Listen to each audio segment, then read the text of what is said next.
Bismillahirrahmanirrahim. Assalamualaikum warahmatullahi wabarakatuh. Alhamdulillah, alhamdulillahirabbil alamin. Wa bihi nasta'in wa ala umuri dunya waddin. Wassalatu wassalamu ala nabiyyina Muhammadin wa ala alihi wa sahbihi ajma'in. Amma ba'du. Allahumma 'allimna ma yanfa'una wazidna ilman. Yang saya hormati pengurus DKM Masjid YGC, jamaah salat maghrib yang dirahmati oleh Allah Subhanahu wa Ta'ala. Pada maghrib kali ini kita akan membahas terkait dengan tema sholatul jamaati, sholat berjamaah. Bagaimana definisinya, kemudian disyariatkannya, keutamaannya, hikmahnya, hukumnya, kemudian yang paling sedikit, dan juga bagaimana uzur-uzur berjamaah dan apa hubungannya antara imam dan makmum, dan juga terkait dengan fikih-fikih sholat berjamaah. Jamaah sholat maghrib yang dirahmati oleh Allah Subhanahu wa Ta'ala memasuki tema yang pertama adalah terkait dengan ta'riful jamaati, definisi daripada jamaah. Definisi daripada jamaah secara bahasa, jamaah itu adalah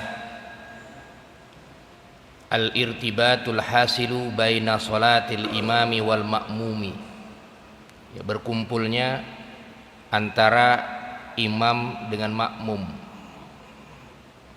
itu disebut dengan sholat berjamaah. Ada ikatan antara sholat imam dengan sholat makmum. Kemudian di dalam Al-Quran Allah Subhanahu wa Ta'ala memerintahkan kita untuk sholat berjamaah. Di dalam surat An-Nisa Allah berfirman, wa idza kunta fihim fa aqamta lahumus sholah. Apabila engkau bersama dengan para sahabat, ini Nabi Muhammad SAW bersama dengan para sahabat, fa aqamta lahumus sholah, hendaklah kamu kerjakan sholat bersama dengan para sahabat. Di surat An-Nisa. Nah, sehingga perintah sholat berjamaah itu bukan hanya ada di dalam hadis, tetapi di dalam Al-Quran pun ada di surat An-Nisa. Kemudian di dalam hadis Nabi Muhammad SAW yang populer kita dengar, sholatul jamaati afdhalu min sholatil fazzi. Sholat berjamaah itu lebih utama daripada sholat sendirian. Bisaba'in wa isrina darajah. Dibandingkan sholat sendirian ada 27 derajat bandingannya. Wa fi riwayatin bi khamsin wa isrina darajah. Dan di riwayat berikutnya adalah 27 derajat. Kalau di yang pertama yang 25 derajat.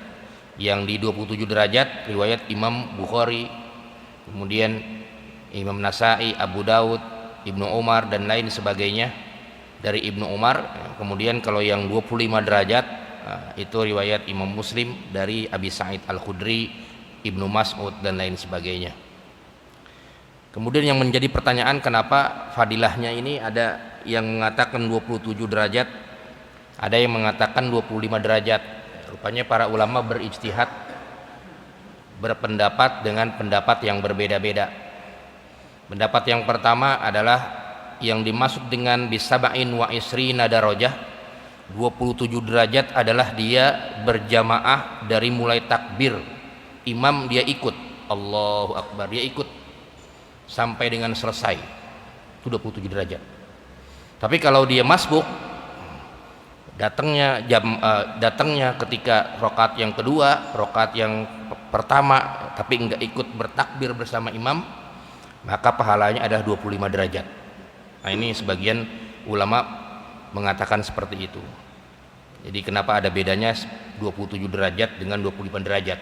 Ada ulama yang mengatakan, ya kalau 27 derajat dia dari awal ikutnya, makmumnya dari awal, ikut bersama dengan imam, nanti ada fadilahnya. Beda antara makmum yang dari pertama dengan makmum yang baru datang, itu pahalanya beda. Termasuk juga para ulama menganalisis, berkata, beristihad bahwasanya yang 27 derajat adalah yang makmum ikut bersama imam dari awal, kemudian yang baru masuk atau masbuk, nah itu dia dapat 25 derajat.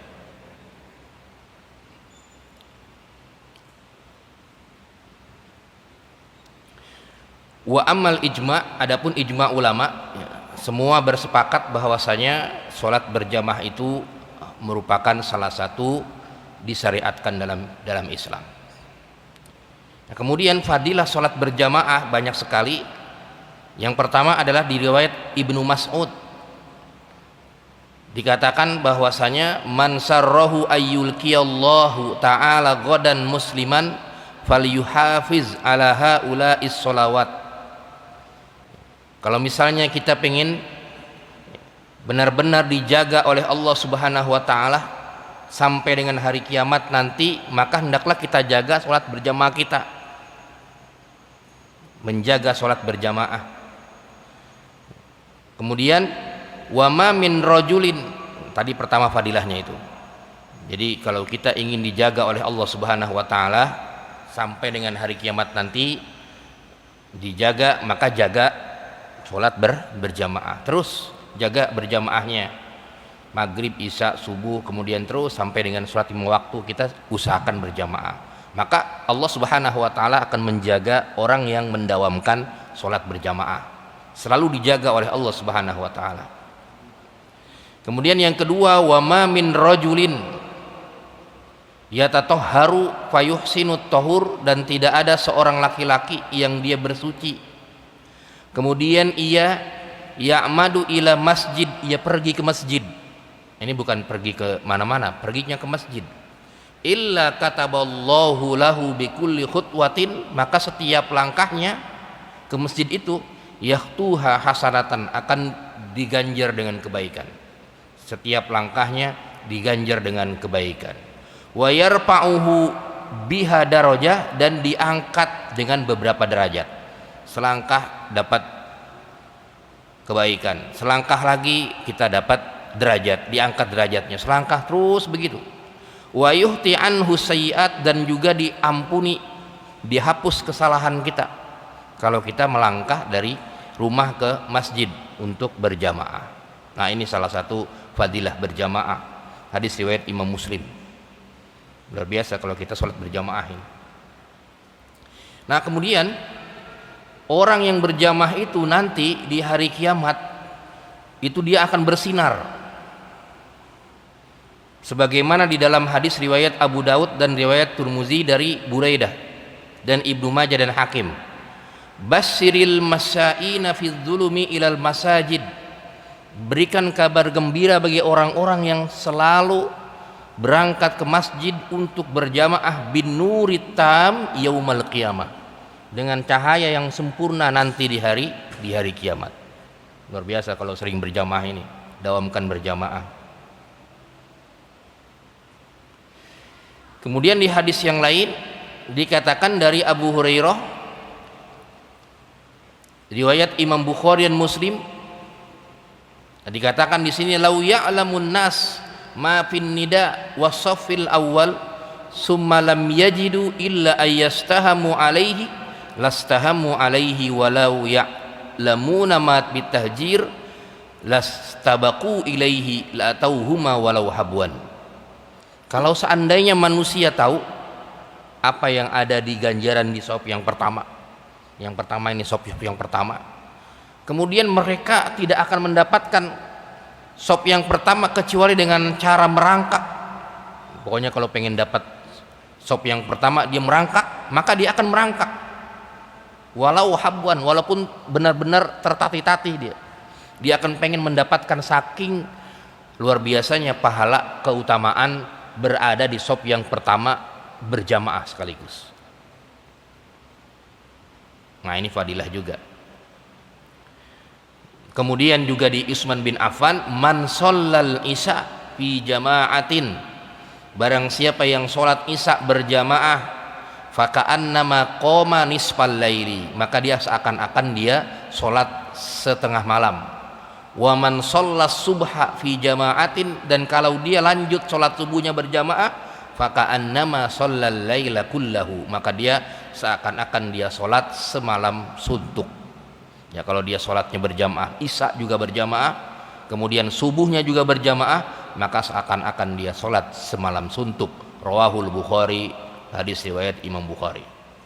Luar banyak banget ini fadilah-fadilah sholat berjamaah, sampai ada kitab khusus terkait dengan fadilah sholat berjamaah. Kita tidak terlalu dalam terkait dengan fadilah. Yang penting kita sudah tahu bahwasanya sangat-sangat spesial ketika kita mendawamkan, berusaha menjaga sholat berjamaah kita, terutama di masjid. Kemudian yang ketiga adalah kita masuk ke fikihnya, hukmu sholatil jamaati, hukum sholat berjamaah. Hukum sholat berjamaah ada tiga pendapat. Pendapat yang pertama, hukum sholat berjamaah dari yang paling rendah sampai yang paling tinggi. Dari sunnah muakkadah, ini yang paling rendah, ini udah sunnah muakkadah. Jadi nggak ada yang bilang sholat berjamaah itu sunnah, tidak ada. Yang paling rendah sunnah muakkadah. Jadi gimana hukumnya sholat berjamaah sunnah? Tidak ada. Yang paling rendah adalah sunnah muakkadah. Kemudian yang kedua adalah fardu kifayah, dan yang ketiga adalah yang paling tinggi wajib ain. Faqala al-Hanafiyyah wal Malikiyah, mazhabnya Imam Abu Hanifah dan Imam Malik. Ini mazhab Imam Abu Hanifah dan Imam Malik. Di dalam kitabnya Ad-Durrul Mukhtar, al-jama'atu fil faraid, salat berjamaah hukumnya selain salat Jumat, sunnatun muakkadatun, itu merupakan sunnah muakkadah. Sunnahnya sunnah muakkadah menurut mazhab Imam Abu Hanifah dan Imam Malik, berdasarkan hadis sholatul jamaati afdalu min sholatil fadzi bisab'in wa isrina darajah. Itu dalilnya adalah sholat berjamaah itu lebih utama daripada sholat sendirian, bandingannya 27 derajat. Sehingga ulama Hanafiyah dan ulama Malikiyah mengatakan sholat sunnahnya, sholat berjamaah adalah sunnatun muakkadatun. Wa qala Syafi'iyah, nah ini Imam Syafi'i, fil ashahil mansus, Imam Syafi'i di pendapat yang populer di dalam kitabnya Mughnil Muhtaj karya Sirbini, dan juga Syarhul Muhazzab Al-Majmu' karya Imam Nawawi, al-jama'atu fardu kifayatin, naik lagi, lebih tinggi lagi, dia fardu kifayah. Yang tidak ada berjamaah di sebuah kampung dosa semuanya.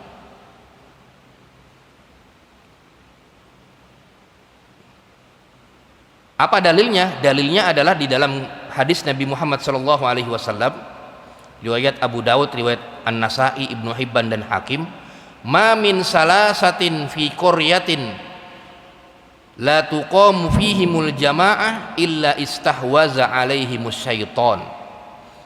Kalau tidak ada di satu kampung yang sholat berjamaah, maka illa istahwaza alaihimus syaiton, berarti kampung tersebut istahwaza alaihimus syaiton, sudah dikuasai setan. Nah, ini dalil daripada kalangan Syafi'iyah yang mengatakan fardu kifayah. Wa qala al-Hanabilah, dan Imam Ahmad bin Hambal, ini yang paling tinggi di dalam kitabnya Al-Mughni karya Ibnu Qudamah, al-jama'atu wajibatun wujubu ainin, berjamaah itu adalah wajib ain. Kalau tidak berjamaah hukumnya dosa, kecuali illa li uzrin, kecuali ada uzur, uzur. Nah, uzurnya misalnya hujan lebat, itu bisa uzur, hujan lebat, kemudian sakit dan lain sebagainya. Kenapa sebabnya? Karena ada hadis sahih bahwasanya Nabi Muhammad SAW memerintahkan untuk sholat berjamaah, sampai orang yang tidak berjamaah itu diancam fa'uharriku alaihim buyutahum, akan dibakar oleh Rasulullah SAW rumah-rumah mereka. Ancamannya seperti itu. Nah, ini yang dijadikan dasar dalam fikih. Dikatakan kalau ada ancaman maka hukumnya wajib, bukan hukumnya sunnah. Nah, ini akhirnya para ulama berbeda pendapat. Kalau yang Syafi'iyah itu istilahnya menggabungkan dua hadis. Yang satu bilangnya ada ancaman untuk sholat yang tidak sholat berjamaah, tapi yang satu lagi bilangnya afdol. Kalau lebih utama itu kan bukan wajib, sholat berjamaah lebih afdol. Berarti kan kalau nggak berjamaah tidak masalah gitu. Nah, akhirnya Imam Syafi'i ngambilnya di tengah-tengah, fardu kifayah. Berbeda tadi dengan Imam Malik dan Imam Abu Hanifah yang hanya sunnah muakkadah. Kalau saya pribadi menanggapi perbedaan ini tergantung posisi kita. Artinya kalau kita di rumah dengerin azan kemudian diem saja di rumah, nah itu akan kena ancamannya. Kecuali kalau kita sedang di perjalanan, misalnya pulang dari kantor, pulang dari mana dan lain sebagainya, kemudian azan, kemudian dia mau mampir ke masjid, belum kelihatan masjidnya, kemudian baru dia mampir ke masjid, sudah selesai tinggal berjamaah, maksudnya sudah selesai sholat berjamaahnya misalnya, pengen ada yang lain, nggak ada lagi orang yang pengen berjamaah, itu bisa. Tapi kalau misalnya dia sudah dengerin azan di rumah santai-santai, kemudian dengerin azan dia nggak ada rasa tergerak untuk berjamaah, maka itu dia yang kena ancaman dari Rasulullah SAW. Maka di dalam hadis lain dikatakan ada orang buta yang ketika dia minta izin kepada Rasulullah SAW untuk tidak berjamaah, anna rajulan a'ma, ada seorang laki-laki yang buta, qala ya Rasulullah, wahai Rasulullah, laisa li qaidun, saya tidak ada yang nuntun, ini enggak ada yang nuntun, yakuduni ilal masjid, enggak ada yang nuntun ke masjid, saya buta, enggak ada yang nuntun. Fasa'alan Nabi sallallahu alaihi wasallam, kemudian Nabi merukhsah, meringankan tidak berjamaah, ayyurahhisolahu, untuk tidak berjamaah. Tetapi ketika ada yang menuntunnya, hal tasma'un nida, apakah kamu mendengarkan azan? Kemudian qala na'am, iya. Qala, kata Nabi, fa'ajib, maka hendaklah kamu datang ke masjid, wajib bagi kamu. Rawahu Muslim, hadis riwayat Imam Muslim dari Ibnu Ummi Maktum. Kalau udah dengar azan di rumah, kemudian dia nggak ke masjid, nah itu, maka orang buta aja disuruh ke masjid sama Nabi kalau ada yang nganterin begitu. Luar biasa. Jamaah sholat maghrib yang dirahmati oleh Allah Subhanahu wa ta'ala. Kemudian masuk ke tema berikutnya adalah aqallul jamaati, minimal berjamaah itu seperti apa? Aqallul jamaati isnani, minimal sholat berjamaah itu adalah 2 orang. Ini sholat berjamaah selain Jumat ya, sholat berjamaah yang biasa, sholat fardu. Aqallul jamaati isnani, yang posisi yang paling minim berjamaah itu adalah 2 orang, imamun wa ma'mum, imam dan makmum. Tetapi yang menjadi perbedaan pendapat adalah bagaimana kalau orang yang satu itu sudah balik, tapi yang satu lagi belum balik. Yang satu dia sudah balik, yang satu lagi makmumnya belum balik, masih anaknya 5 tahun umurnya, masih umur 7 tahun, apakah dia termasuk sholat berjamaah atau tidak? Wa qala al-Malikiyah wal Hanabilah, Imam Malik dan Imam Ahmad bin Hambal, la tan'aqid al-jama'ati, la tan'aqidul jama'atu ma'asobiyyin mumayyizin, tidak terjadi sholat berjamaah bersama orang yang belum balik. Walaupun dia sudah mumayyiz, belum balik, tidak terjadi berjamaah. Dia tetap pahalanya pahala sendirian, tapi dia mendidik anaknya, Ini menurut pendapatnya Imam Malik dan Imam Ahmad bin Hambal. Wa qala Syafi'iyya wal Hanafiyah, sedangkan Imam Syafi'i dan Imam Abu Hanifah mengatakan boleh tan'aqidul jamaah, bisa termasuk sholat berjamaah, mendapatkan pahala berjamaah kalau dia walaupun makmumnya itu masih kecil, tapi syaratnya sobiyun mumayyiz, dia sudah mumayyiz. Apa itu mumayyiz? Mumayyiz itu dia sudah mengenal mana baik dan mana buruk. Sholatnya ya mungkin umurnya 7 tahun 8 tahun begitu kan, belum balik. Tapi kalau masih umur 4 tahun begitu, masih mau TK, masih mau apa, masih mau main-main, nah itu belum dia. Tapi Imam Syafi'i dan Imam Abu Hanifah kalau dia anak kecil tapi sudah mumayyiz, maka dia bisa terjadi mendapatkan pahala sholat berjamaah.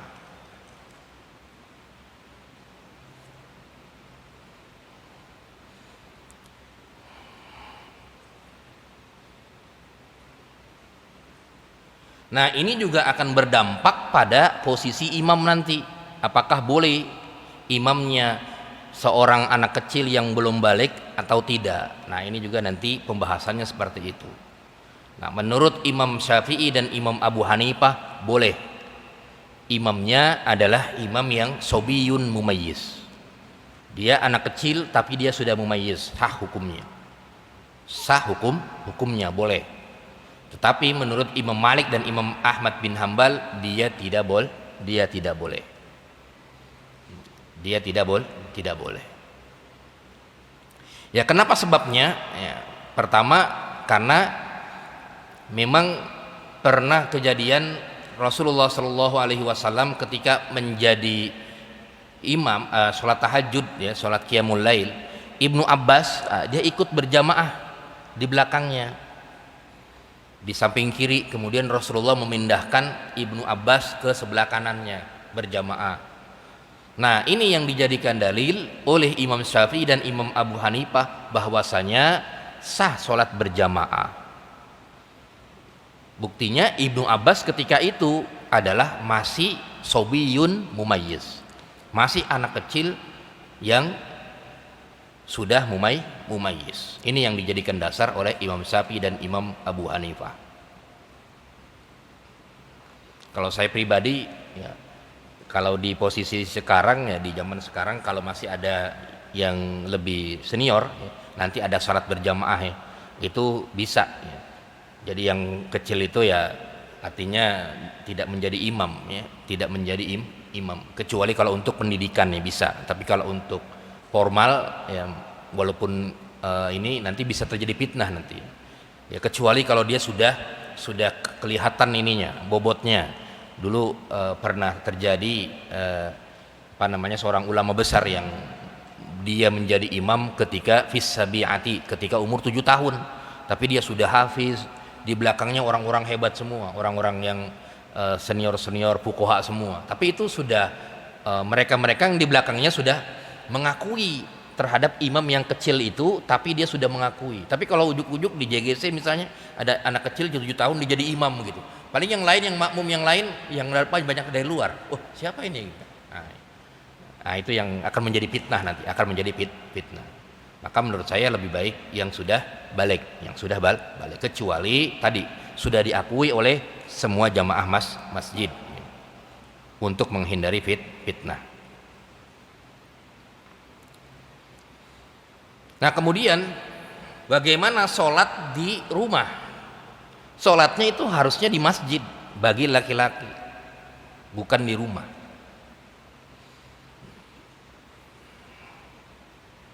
Tapi berjamaah juga di masjid bersama dengan berjamaah juga di rumah dengan keluarga tetap beda. Berjamaah di rumah dengan di masjid tetap berbeda. Kenapa sebabnya? Karena masjid itu di dalam Al-Qur'an sudah dijelaskan, wa may yu'ammir, barang siapa yang ikut memakmurkan masjid. Nah, itu cirinya orang-orang yang beriman kepada Allah dan Rasulnya dan lain sebagainya, itu masjid. Bahkan ketika itu Rasulullah SAW di zaman Rasulullah masjid sebagai pusat ibadah, pusat kegiatan-kegiatan keagamaan dan lain sebagainya, bukan di rumah masing-masing, tapi di masjid. Nah, di dalam hadis Nabi Muhammad SAW dikatakan, riwayat Imam Bukhari dan Muslim, "Shallu ayyuhan nas fi buyutikum." Salatlah kamu wahai manusia di rumah kamu. Fa inna afdhala salatil mar'i fi baitihi illal maktuba. Maka yang lebih utama salat seseorang itu salat di rumahnya kecuali salat yang wajib. Zuhur, asar, maghrib, isya, subuh itu di masjid salatnya, bukan di rumah. Kalau di rumah silakan salat di rumah. Kalau yang sunnah-sunnah qiyamul lail di rumah. Bahkan dulu Rasulullah SAW biasa sholat qobliyah subuh, qobliyah. Kalau rumahnya dekat, dulu kan Rasulullah SAW rumahnya samping masjid Nabawi, sholat sunnah di rumahnya, kemudian tinggal nyelos aja ke masjid. Nah kalau kita kan jauh sekarang, bisa juga di masjid sholat sunnahnya. Ya, kalau rumahnya dekat bisa sholatnya di rumah, sholat sunnahnya. Tapi kalau sholat wajib di masjid. Illal maktubah, kecuali sholat yang wajib dia adanya di masjid bukan di rumah, kecuali uzur.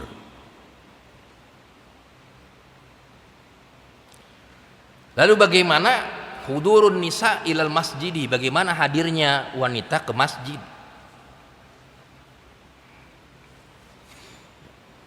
Di sini para ulama sepakat bahwasanya kalau terjadi fitnah,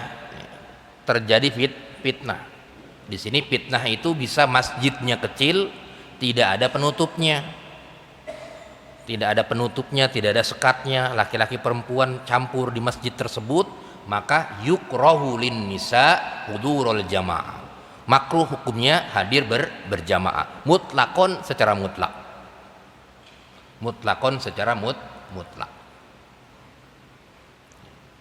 Kalau dia tidak ada ininya, tidak ada sekatnya, masjidnya kecil dan lain sebagainya, ya sudah, kalau perempuan di rumah masing-masing. Tapi kalau laki-laki tetap di masjid. Tetapi fayajuzu lid nisa, maka boleh bagi perempuan dia hadir di masjid kalau misalnya tidak terjadi fitnah seperti masjidnya luas, sudah ada tempat khusus buat laki-laki dan perempuannya dan lain sebagainya, maka itu pun tidak masalah untuk hadir di masjid. Ya juzu, boleh. Wa qala al-Malikiyah, Imam Malik berkata, wa Syafi'iyah ya juzu, maka boleh hukumnya khuruja imro'atin, keluarnya seorang wanita ke masjid kalau dia masjidnya itu sudah ada tempatnya, kemudian terhindar dari fitnah dan lain sebagainya.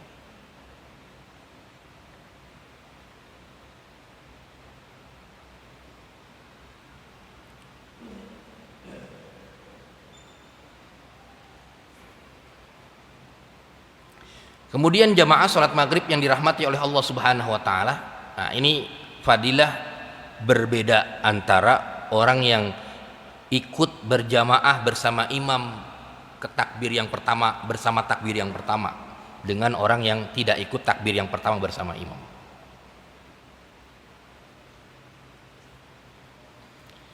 Di sini dikatakan waruwiya an Anas bin Malik, dari Anas bin Malik, Rasulullah Shallallahu Alaihi Wasallam bersabda, likulli syai'in sopwah, setiap sesuatu itu punya sopwah. Sopwah itu punya apa? Punya permata, intan berlian. Wa sopwatus sholati takbiratul ula, sopwah yang intan yang berharga, sangat berharga di sholat berjamaah itu adalah at-takbiratul ula, ketika takbir yang pertama. Fahafizu alaiha, maka hendaklah jaga ketika sholat berjamaah untuk ikut bertakbir yang pertama bersama dengan imam. Ya, kalau dia tidak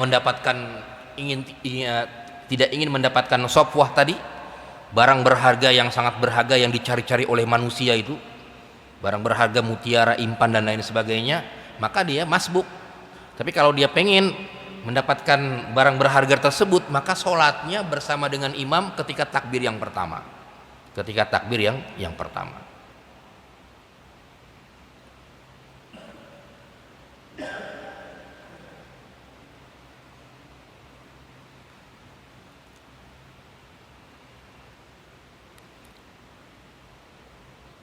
Nah, kemudian terkait dengan posisi makmum dengan imam ketika dia terjadi masbuk. Ittafaqo a'immatul mazahib, para ulama sepakat alaman adrakol imam roki'an, kalau seseorang ia bersama imam rukunya bersama imam, maka dia fa innahu yudriku rok'ah ma'al imam, maka dia sudah mendapatkan satu rakaat bersama dengan imam. Jadi kalau dia nggak ikut ruku bersama imam, berarti kurang dia. Misalnya dia datang, tahu-tahu imamnya sudah sujud, berarti dia belum mendapatkan rakaat tersebut, berarti dia harus naik lagi. Tapi kalau dia sudah mendapatkan ruku bersama dengan imam, maka dia sudah mendapatkan sholat rakaat tersebut bersama dengan imam. Misalnya dia sholat subuh 2 rakaat, kemudian dia datangnya di rakaat yang pertama tapi kehilangan ruku bersama dengan imam. Ketika datang imamnya sudah i'tidal, udah naik dari ruku, kemudian dia baru Allahu Akbar, maka ketika sudah selesai sholat dia naik lagi menambah 1 rakaat. Kenapa sebabnya? Karena dia belum berhasil ruku bersama dengan imam. Kata Nabi Muhammad SAW, man adroka rok'atan minas sholati ma'al imam faqad adrokas sholat. Barang siapa yang bersama dengan imam, rukunya bersama dengan imam, maka dia sudah menemukan 1 rakaat bersama dengan imam. Ini yang dijadikan kesepakatan oleh para ulama. Jadi patokannya ruku dia, patokannya ruku. Tapi tetap dia dapat sholat berjamaah. Ini selain sholat Jumat ya. Kalau dia misalnya sholatnya imamnya sudah tahiyat akhir, kemudian ia baru datang, kemudian dia Allahu Akbar, selama imam tersebut belum assalamualaikum, maka dia tetap dapat mendapatkan sholat berjamaah. Tapi dia tidak mendapatkan rakaat, berarti naik lagi dia. Kalau dia misalnya sholatnya maghrib, dia dapat hanya ikut bersama dengan imam tahiyat akhir, maka dia ikut 3 rakaat lagi, naik 3 rakaat lagi dia. Tapi tetap dia mendapatkan pahala berjamaah. Walaupun tadi dilihat ada yang 27 derajat, ada yang 27 derajat, ada yang 25 derajat. Ya, ada ulama yang menafsirkan 27 derajat kalau dia benar-benar sholat berjamaahnya dari awal 27 derajat. Tapi kalau 25 derajat yang datangnya belakangan atau terlambat.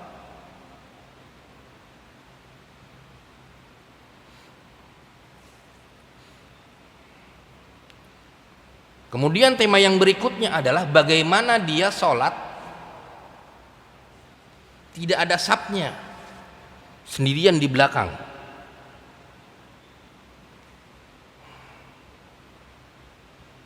Sampai terakhir dia sholatnya sendirian di belakang. Kalau ada orang sih enak.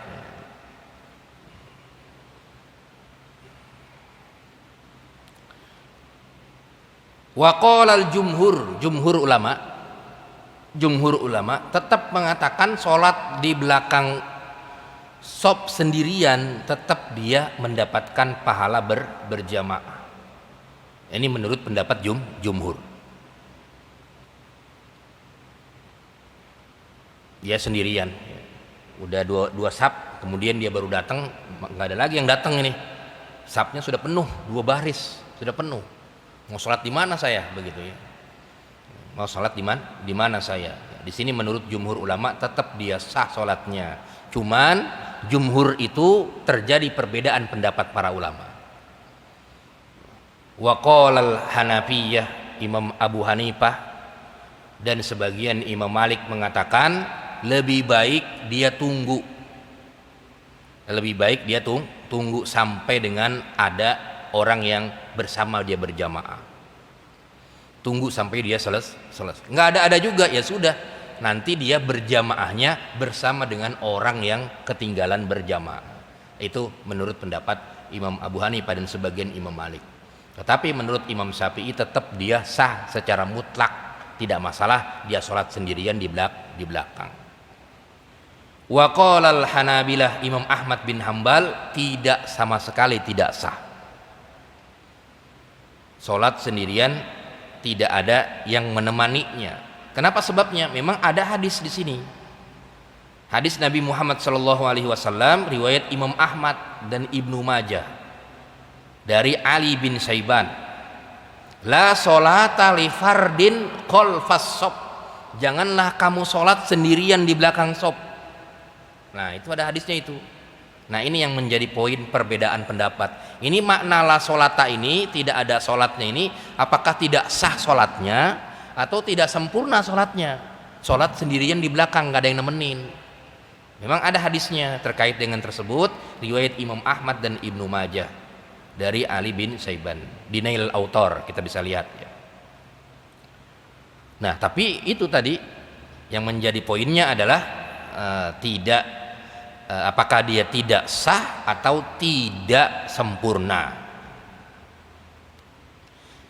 Kemudian kasus yang kedua adalah dia ingin mendapatkan berjamaah rukunya bersama imam, tapi dia mulai ruku belum masuk sholat, belum masuk shop. Misalnya dia lagi wudu, keluar wudu, dilihat imamnya sudah dikit lagi, lam yalid wa lam yulad wa lam yakul lahu kufuwan ahad, ya kan?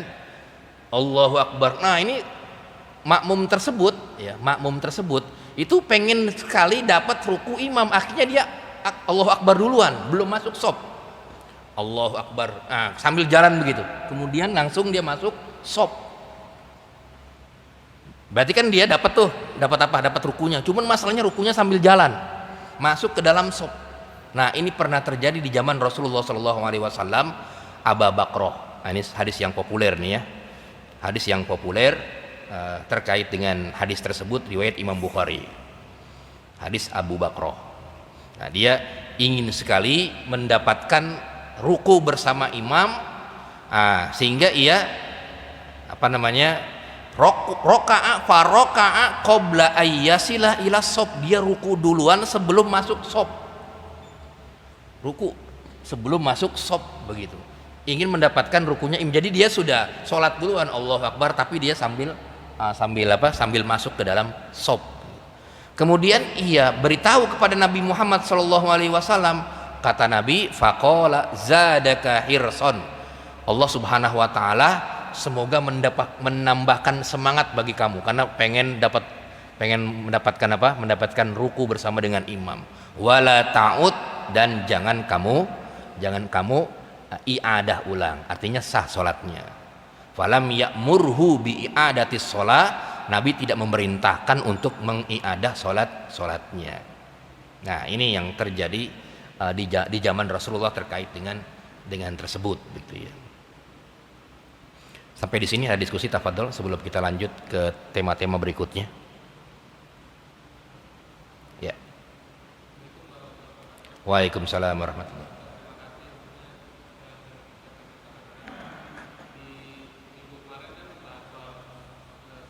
Iya.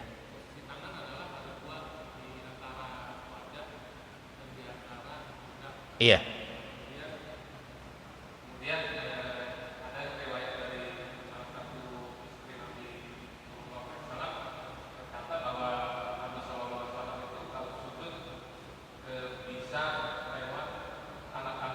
Iya.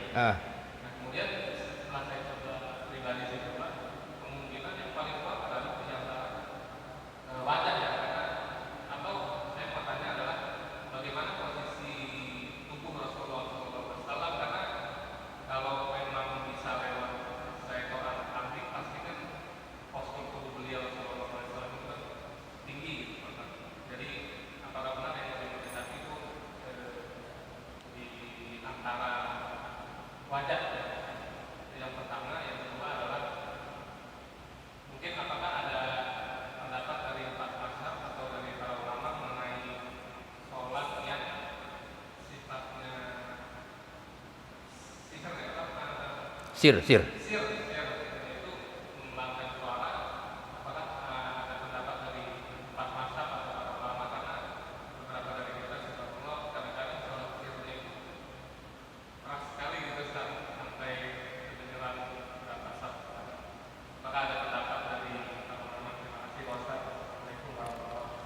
Waalaikumsalam warahmatullahi wabarakatuh. Ya, terkait dengan sujud kemarin ya, sujud itu kan ada dua ya, ada yang Imam Abu Hanifah dia di antara sujudnya itu tangannya di antara wajah di sini tempatnya, kemudian Imam Syafi'i dia disejajarkan dengan pundak, disejajarkan dengan pundak. Nah ini yang menjadi poinnya adalah Imam Ahmad bin Hambal dia tidak bisa meroji, tidak bisa menguatkan ini mana yang lebih kuat. Akhirnya Ibnu Taimiyah mengatakan itu adalah al-mukhtar, itu adalah pilihan mau di mana saja. Nah ini kalau Imam Ahmad begitu mazhabnya, di mana saja, mau di sini boleh, mau di sini boleh, itu adalah pilihan. Nah terkait dengan apa tadi, terkait dengan anak kambing tadi yang masuk, itu memang kias aja, istilahnya analogi atau apa bahasanya ya, tidak melihat langsung misalnya ada anak kambing masuk, tidak, tapi seakan-akan itu besar begitu, artinya ada ada celah di sini, sehingga oleh periwayat hadis disangka ini anak kambing ini bisa masuk ini begitu, bukan berarti dulu anak kambing masuk, bukan. Nah ini hanya mengkiaskan saja begitu, artinya kalaupun anak kambing nggak masuk, yang penting ada lubang di sini di bawahnya begitu, artinya segitu. Nah itu hanya sekedar kias saja, jadi bukan berarti dulu ada anak kambing masuk ke bawah sini lolos begitu. Nah, tidak seperti itu juga, karena memang bahasa hadisnya adalah seakan-akan kalau misalnya anak kambing lewat itu dia masih bisa lewat di bawah ketika kita sujud, artinya kan besar sekali. Memang kalau dikaitkan dengan postur orang-orang Arab memang besar-besar juga ya, besar-besar juga, artinya kalau lagi sujud pun makanya kadang-kadang bisa juga masuk gitu kan, bayi juga yang udah ngerangkak juga bisa masuk itu ke bawah ini. Kalau kita lihat ya, kalau memang orangnya posturnya besar-besar, orang Afrika, orang Arab itu kan besar-besar itu, nah masuk ke bawah itu bayi yang kecil-kecil itu yang merangkak itu kelihatannya masih bisa masuk, masih bisa masuk. Jadi menurut saya sih saya lebih condong kepada Imam Ahmad bin Hambal itu ya, Ibnu Taimiyah yang mengatakan ini adalah pilihan atau mukhtar ya, pilihan bagi kita untuk memilih, silakan mau yang di sini atau yang di sini. Nah, ini menurut pendapat saya. Nah kemudian yang kedua adalah terkait dengan sir ya. Nah ada orang yang ya, sebagian jamaah yang sholat sir tapi dia di kedengaran orang lain gitu ya, kedengaran orang lain ya. Memang pada dasarnya kita tidak boleh membaca di dalam hati, itu nggak boleh, nggak sah kita membaca dalam hati Allahu Akbar dalam hati, nggak dilapaskan begitu. Nah itu nggak sah, dia harus dilapaskan Alhamdulillahirabbil alamin, minimal terdengar oleh kita. Jadi nggak di dalam hati, diem aja sholatnya begitu, nggak, tapi harus dilapalkan dia, walaupun lapasnya tidak seperti sholat jahar. Alhamdulillahirabbil alamin Ar-Rahmanir Rahim Maliki Yaumiddin ya, sholat jahar itu kan kalaupun sendirian itu juga kan tidak dijahar banget begitu, sekamar kedengeran, itu khusus jahar itu kalau berjamaah imamnya yang keras itu. Tapi kalau misalnya dia jahar sendirian, sholatnya di rumah misalnya dia sendirian, ya tetap dia bacanya seperti standar, Alhamdulillahirabbil alamin Ar-Rahmanir Rahim Maliki Yaumiddin, sekedar dia sendiri yang tahu bacaannya. Tapi jangan sampai mengganggu yang lain sholat, itu juga penting juga. Tapi tadi ya, poin pentingnya adalah jangan dibaca di dalam hati. Nah itu yang nggak sah itu, apalagi kalau udah masuk Fatihah Allahu Akbar, nggak Allahu Akbar diem aja dalam hati Allahu Akbarnya, nggak, harus dilapaskan Allahu Akbar begitu. Alhamdulillahirabbil alamin Ar-Rahmanir Rahim Maliki Yaumiddin, jangan diem aja dalam hati, enggak, tapi dilapaskan. Nah karena kalau tidak dilapaskan di dalam hati itu bukan berbicara, bukan mengucapkan dengan lisan, mengucapkan dengan lisan. Nah jadi kalau terkait dengan sholat sir yang tadi orang terlalu besar, nah itu kalau buat dia sendirian sholatnya tidak masalah, tapi kalau mengganggu orang lain itu kan bisa repot, mengganggu orang lain. Jadi minimal kita sendiri yang mendengarnya. Alhamdulillahirabbil alamin Ar-Rahmanir Rahim Maliki Yaumiddin Iyyaka na'budu wa iyyaka nasta'in, minimal kita sendiri yang mendengarkannya. Wallahu a'lam bishawab. Ada lagi, tafadhol silakan.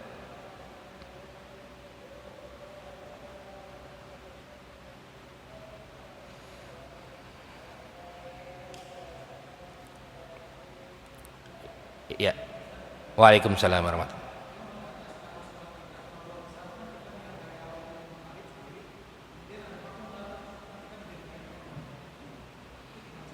Ya, iya, nanti memang ada bahasan terkait dengan hubungan imam dengan makmum. Bagaimana kalau kita niat sendiri, kemudian ada yang makmum yang datang ingin berjamaah dengan kita. Nah, itu memang terjadi di zaman Rasulullah SAW dan boleh. Artinya kita berjamaah dengan orang tersebut, begitu. Kita berjamaah dengan orang tersebut. Nanti berkaitan dengan pertama perubahan niat, yang kedua adalah terkait dengan pernah terjadinya di zaman Rasulullah SAW. Jadi tidak masalah. Dia walaupun dia niatnya sendirian, kemudian ada orang yang pengen ikut sholat berjamaah. Tapi yang paling populer, yang paling kuat itu adalah dia sholat berjamaah. Tadinya sholat berjamaah. Contoh misalnya dia masbuk, kan dia naik lagi kan? Habis masbuk dia ketinggalan naik lagi. Nah itu yang lebih afdol kita suruh jadi imam, karena dia sudah menjadi sholat berjamaah dari awal. Tapi kalau misalnya dia sendirian, misalnya dia sholat sunnah dia maghrib, kemudian ada yang ingin ikut sholat berjamaah, apakah boleh atau tidak? Nah di situ nanti masuk ke dalam masalah khilafiyah di kalangan para ulama. Tapi kalau yang tadi yang masbuk itu, nah itu ada sebagian yang membolehkan. Tapi tadi menurut saya nanti memang bahasanya di depan ya, insyaallah di pekan yang akan datang kita akan lanjutkan. Nah itu terkait dengan posisi imam dan makmum, terkait dengan kondisi iktidaul imam ma'al makmum. Ikut imam dengan makmum berbeda, yang satu sholat sunnah, yang satu sholat wajib, atau sebaliknya, yang satu wajib, yang satu dan pokoknya sebalik-baliknya itu. Bagaimana hukumnya? Apakah boleh atau tidak? Apakah bisa berjamaah mendapatkan pahala berjamaah atau tidak? Nah itu nanti dibahas insya Allah. Tapi terkait dengan pertanyaan yang tadi, ada sebagian mazhab, sebagian ulama yang membolehkan ketika ia sholat sendirian, kemudian ada orang lain yang ikut berjamaah, kemudian akhirnya dia sholat berjamaah. Nah itu boleh itu. Wallahu alam bishawab. Baik, mudah-mudahan bermanfaat. Nanti kita lanjutkan di pertemuan yang akan datang terkait dengan hubungan imam dengan makmum dan hukumnya. Sama-sama kita akhiri dengan membaca doa kafaratul majlis. Subhanakallahumma bika asyhadu an la ilaha illa anta astaghfiruka wa atubu ilaik. Wal afu minkum. Assalamualaikum warahmatullahi wabarakatuh.